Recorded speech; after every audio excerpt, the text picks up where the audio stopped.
Hey, Christina, William here. Just want to say thank you so much for your discussion board post for this week. Going into week 6, the videos that we went through, the 5 videos that we went through this week, learning about broadly defined populations, was a great watch. It really opened my eyes to a lot, and I want to do my best to apply these things into my counseling and basically into my life. Period.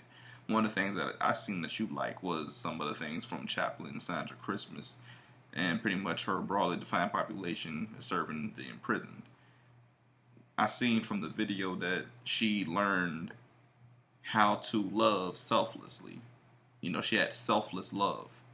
And she learned that in that development through her connection with God and also her connection with the imprisoned.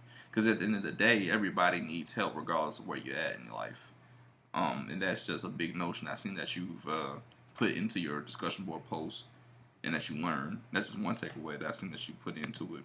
A couple of things that I've seen in the couple of videos that I watched was the struggle of turning a blind eye to the wrongdoings caused by oneself and blaming them on others, and the struggle of pain, and how time can help it get easier to bear, and the misconception of the unknown can change the mind of others.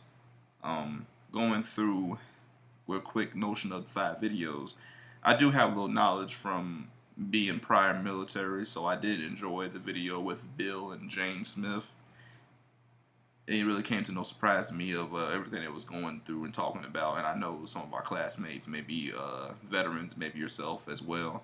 I don't know for sure, but we have some, a different, we have a background of that knowledge of military personnel, and it is true that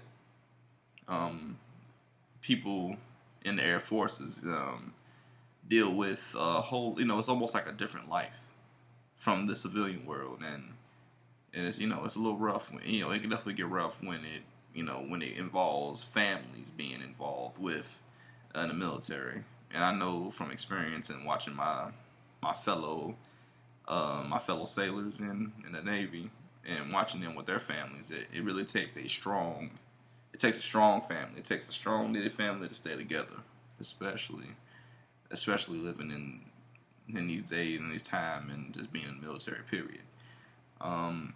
I noticed that the struggle of pain came from the divorce video from Miss Bernie Ray. I immediately picked up that pain over time does not feel the same when it first happens, and and from personal experiences, and just for anybody can relate to these things, that the first time you may feel that sharp pain, it hurts, and you don't want to deal with it for a long time. But through a whole lot of counseling, maybe counseling with God, all things are possible. That pain may not be as sharp as it was maybe 5 years before when it happened, but it may be still there, but at least it's it's nulled down. Another thing I kind of picked up from, I'm sorry, let me move on to the other video, the addiction video with Mr. J. Wilson. I learned definitely from him, like I said, that anybody can turn a blind eye from what they're doing and selfishly blame others. I mean, that's the easiest thing to ever do. But the concept proves that admitting denial is part of the process of admitting to having a problem, and the healing process begins shortly after.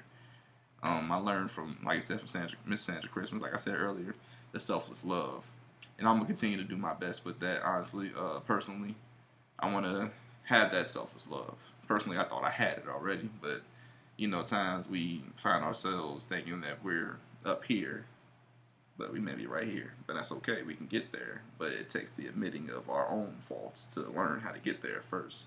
So I really do want my application process to be having that selfless love into my counseling.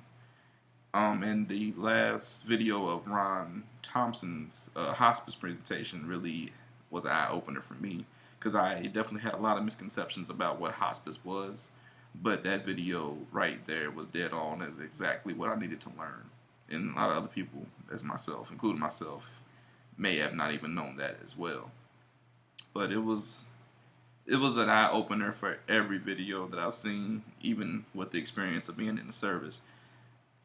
everybody has different conceptions on what to do in their lives or how their lives are going. But as counselors, we should do our best to keep our ears open and our mouths closed, and just to literally listen to what's going on in their lives. So in that way, we can either help them and to help them help themselves. Once again, I just want to say thank you so much for your post, and it was really an eye opener for me.